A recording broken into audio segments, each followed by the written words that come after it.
Sister Kinney. Allen Carr talks in his books about the film Sister Kinney.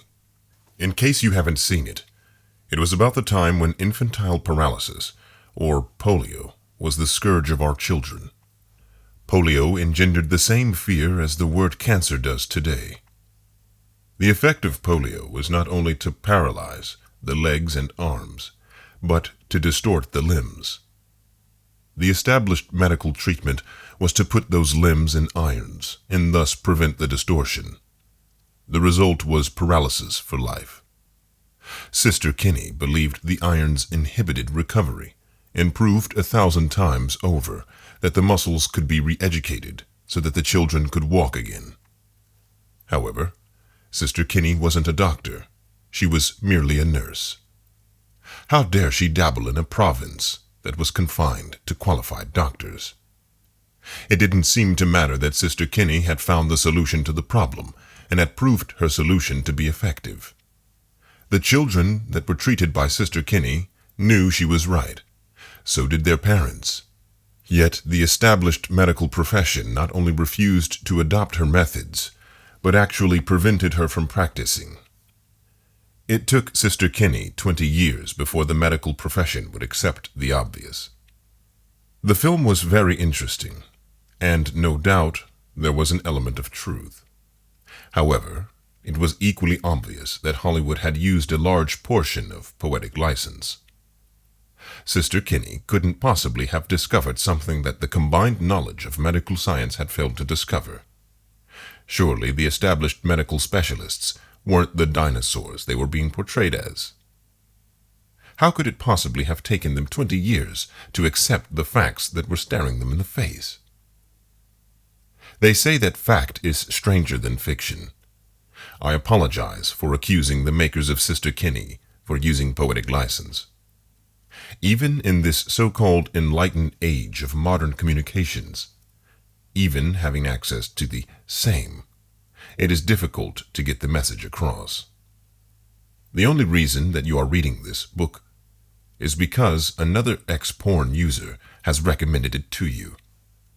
Remember, I don't have the massive financial powers of popular and big institutions. Like Sister Kinney, I'm a lone individual. Like her, Allen Carr is only famous because his system works. His method is already regarded as the #1 method on helping people to quit. Like Sister Kinney, he has proved his point. What good did that do if the rest of the world was still adopting procedures which were the direct opposite to what they should be?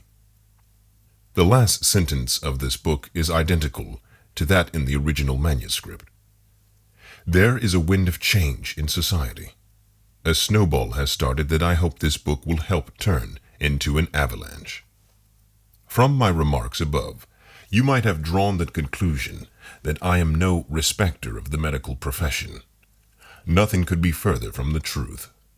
One of Allen Carr's sons is a doctor, and I know of no finer profession. Indeed, Allen's clinics receive more recommendations from doctors than from any other source. And surprisingly, more of his clients come from the medical profession than any other single profession. In the early years, Allen Carr was generally regarded by the doctors as being somewhere between a charlatan and a quack.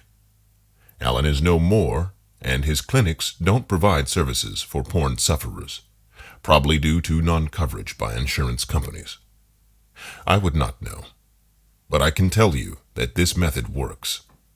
If you have doubts, please keep them, but give this hack book a try. It will give you all the numbers to the combination lock. But it is important that you use the chapter numbers in the right order. You must follow the flow by going chapter to chapter, and must not jump for any reasons. And you don't need to cut down or stop using porn while you are reading this book. That's right, you don't need to. Since many forum writers confuse sex and eroticism with internet porn, they haven't a clue about helping addicts to quit. Some tell what porn masturbation orgasmers already know. Porn is unhealthy and self-defeating. It never seems to occur to them that porn masturbation orgasmers do not use porn masturbation orgasms for the reasons that they shouldn't use. The real problem is to remove the reasons they have to use porn. Moderation. Some forum users recommend substituting, such as porn diets, porn masturbation orgasm once in X number of days, or cutting down, having failed to cure the problem. Porn masturbation orgasmers themselves appear to have accepted that you don't get cured from addiction to a drug by turning it into a forbidden fruit. Some pickup artist experts say something like, porn masturbation orgasm only once in 4 days. Every porn masturbation orgasmer knows that it is the one day that most porn masturbation orgasmers will do twice as many as they usually do, and sometimes they close the shop to run home knowing that it is their final day of fasting, and because no one likes being told what to do, particularly by people who dismiss porn masturbation orgasmers as mere idiots and don't understand their problem. A pickup artist is someone who teaches men to pick up mates, and a porn diet is to restrict porn masturbation orgasms to once in an X number of days. Because they don't completely understand porn masturbation orgasmers themselves, or how to make it easy for them to quit, their attitude is, try this method. If it doesn't work, try another. Can you imagine if there were 10 different ways of treating appendicitis? 9 of them cured 10% of the patients, which means they killed 90% of them, and the 10th way cured 95%. Imagine that knowledge of the 10th method had been available for free, but the vast majority of the medical profession was still recommending the other 9. There are many websites that talk about the harms of porn masturbation orgasm. You can find content that explains scientifically the harms of high-speed internet porn on the brain. There is much literature and studies of neurochemicals and the neuroplasticity of the brain, and how it is affected by porn masturbation orgasm. Do they not realize that youngsters know that one look at a tube site won't kill them, and that no youngster ever expects to get hooked? The link between porn and porn-induced erectile dysfunction has been established for some time now. Yet more youngsters are becoming hooked nowadays than ever before. Youngsters don't need to be preached on the harms of porn-induced erectile dysfunction, hypofrontality, dopamine surge, and the resulting cutting down of the associated dopamine receptors, etc. Young and old porn masturbation orgasmers tend to avoid such materials anyway. Practically every subscriber and reader of sites such as YBOP knows the brain science and the self-sabotage nature of porn masturbation orgasm. However, all these logical methods only make it harder to quit. The easy peasy way is not just another method, but the only sensible method to use. I don't expect you to believe me at this stage, but by the time you have finished the book, you will understand. Even the comparatively few readers who failed said something like, I haven't succeeded yet, but your way is better than any I know of.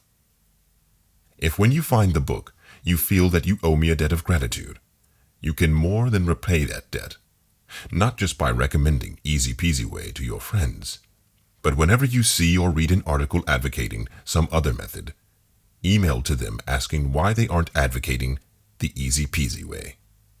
This edition of Easy Peasy Way is to give you the state-of-the-art technology on just how easy and enjoyable it is to quit porn masturbation orgasming. Do you have a feeling of doom and gloom? Forget it. I've achieved some marvelous things in my life. By far the greatest was to escape from the slavery of orgasm addiction. Experience the joy of being free. There is no need to feel depressed. Nothing bad is happening. On the contrary, you are about to achieve something that every porn masturbation orgasmer on the planet would love to achieve. To be free. The worst porn masturbation orgasm addict I have yet to meet. Perhaps I should begin by describing myself. I am not a doctor or a psychiatrist. My qualifications are far more appropriate. I spent 30 years of my life as a confirmed fapper. In the latter years, I used porn on a daily basis to get orgasms. During my life, I had made a great number of attempts to stop. I never got past a full week of abstinence, and I was still climbing up the wall with an annoying alarm clock beeping in my head called craving. With most porn masturbation orgasmers, on the health side, it's a question of I'll stop before it happens to me. I had reached the stage where I knew it had caused porn-induced erectile dysfunction, hypofrontality, or the inability to control and execute actions towards a goal, irritability, lack of energy, soulless eyes, mental dryness, stress and pain in the lower back, and genital irritations. It bothered me, but it still didn't stop me. I felt lack of enthusiasm to go to the gym, or just a walk, even if it's sunny outside, or simple weightlifting at home, either. I had reached the stage where I gave up even trying to stop. I found excuses and substitute methods. Author's note, controlled use, safe porn, porn diet, and etc., discussed later. As advocated by sexologists, forum users, and medical professionals, who have no idea of its effect on brain chemistry and who are themselves fooled by their little monster. Author's note, not the devil or Satan. We will talk about monsters later. The novelty trap and shock value provided by internet porn delivered at home with a low-risk, high-reward deal is something that they can't even think of.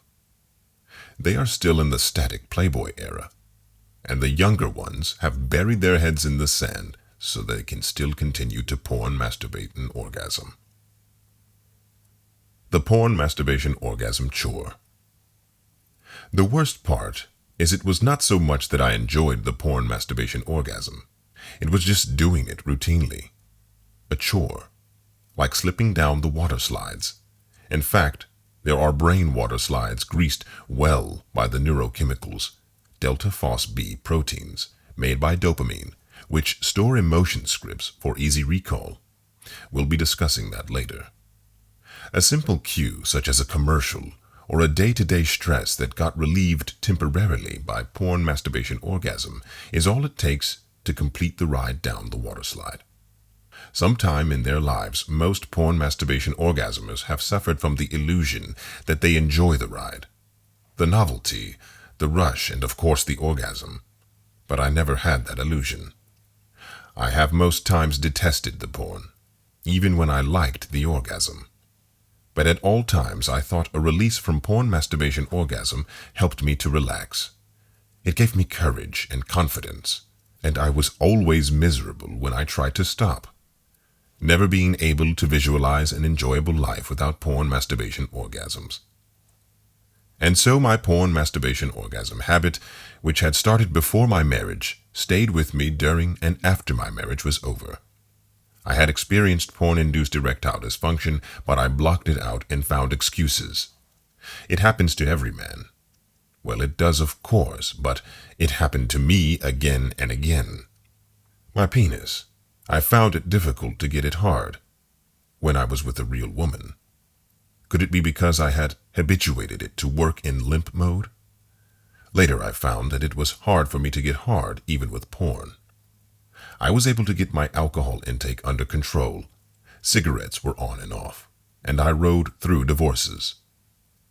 The point is that I was able to go through all of them with the lowest disturbance in any random set of guys. However, I was still struggling with the occasional excesses that are inevitable with alcohol. I absolutely hated the cigarettes. I was aware of my and the little monster's efforts to dig a hole and hide my head in sand about my daily porn masturbation orgasm affecting my sex life. I had 2 incidences of porn-induced erectile dysfunction and found substitutes in getting a fleshlight to simulate a female vagina and also as a form of stamina training. Allen Carr. I then somehow landed on the Amazon page of Allen Carr's bestseller book on how to stop smoking.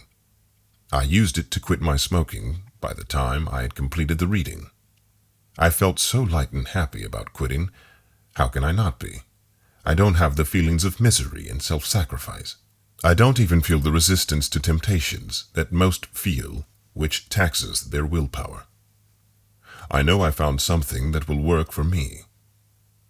Now, cigarettes are not the society's favorite anyways, and it carried a social stigma, so that would be easy, right?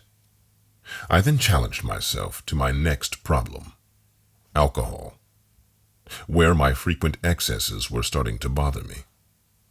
I realized that I am finding excuses and minimizing my nasty and shameful drunken behaviors many times.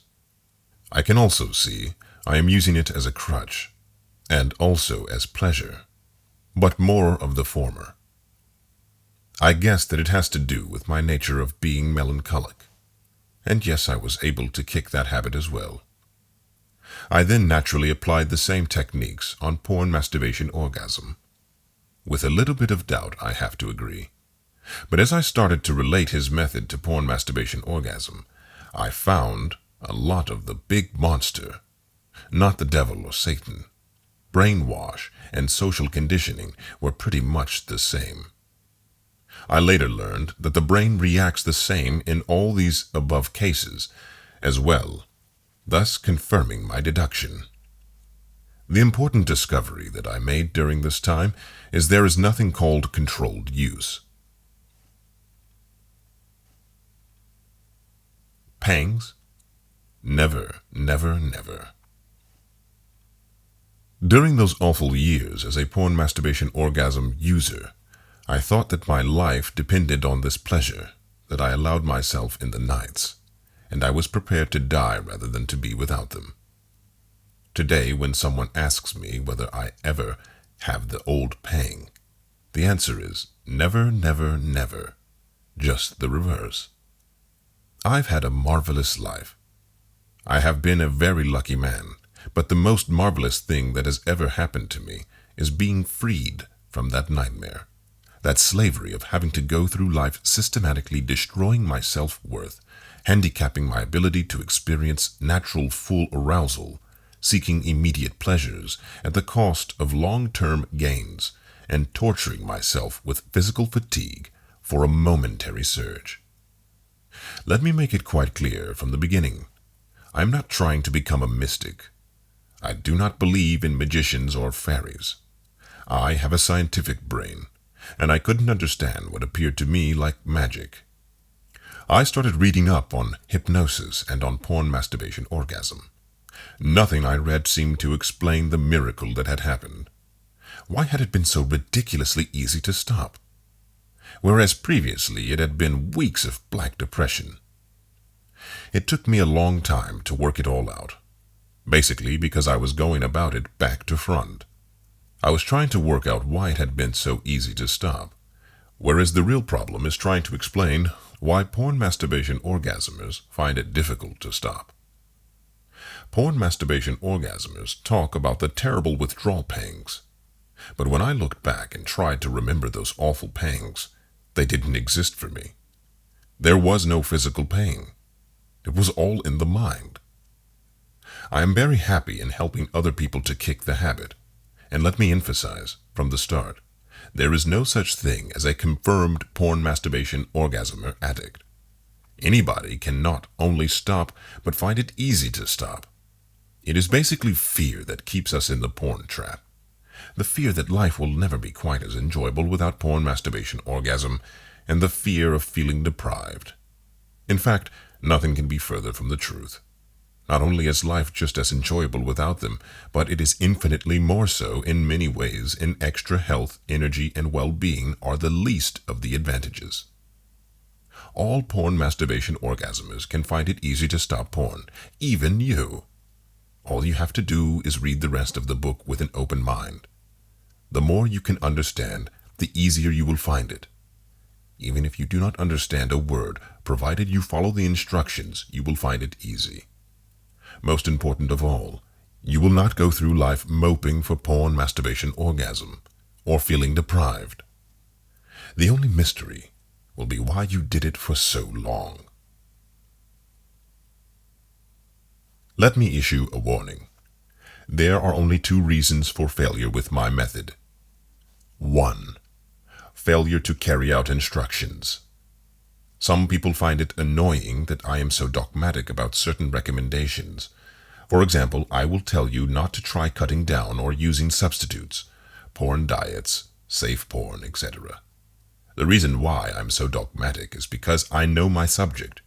I do not deny that there are many people who have succeeded in stopping using such ruses, but they have succeeded in spite of, not because of them. There are people who can make love standing on a hammock, but it is not the easiest way. Everything I tell you has a purpose, to make it easy to stop and thereby to ensure success. The numbers for opening the lock is in this book. However, there is the right order. That is to go from one chapter to the next and to avoid jumping. 2. Failure to understand. Do not take anything for granted. Question not only what I tell you, but also your own views and what society has taught you about amative, propagative sex, internet porn, and charesia. For example, those of you who think it is just a habit, ask yourselves why other habits, some of them enjoyable ones, are easy to break. Yet a habit that feels awful, costs us energy and time, and kills our virility is so difficult to break. Those of you who think you enjoy porn masturbation orgasm, ask yourselves why other things in life, which are infinitely more enjoyable, you can take or leave. Why do you have to have the porn masturbation orgasm, and panic sets in if you don't? The easy method. The object of this book is to get you into the frame of mind in which, instead of the normal method of stopping, whereby you start off with the feeling that you are climbing Mount Everest and spend the next few weeks craving and feeling deprived, you start right away with a feeling of elation, as if you had been cured of a terrible disease. From then on, the further you go through life, the more you will look at this period of time and wonder how you ever had to use any porn in the first place. You will look at your other porn masturbation orgasmers with pity as opposed to envy. Provided that you are someone who had never got addicted, you are reading for your significant other, perhaps, or an ex-porn masturbation orgasmer who had quit or is in the fasting days of a porn diet. It is essential to not quit until you have finished the book completely. This may appear to be a contradiction.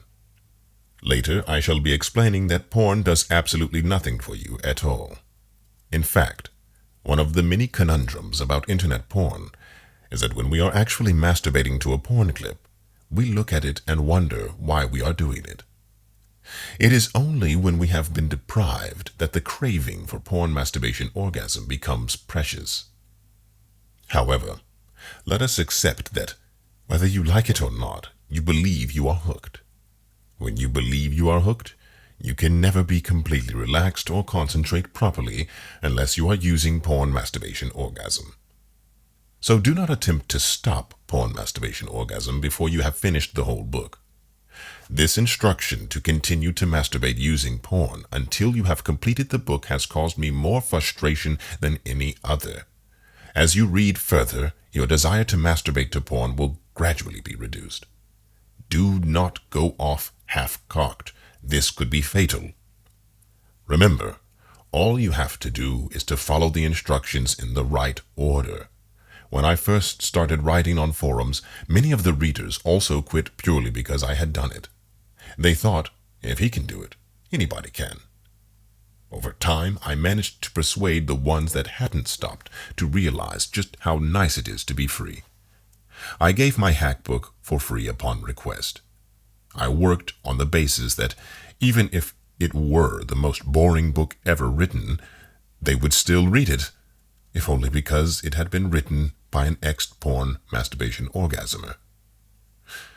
I was surprised and hurt to learn that they hadn't bothered to finish the book.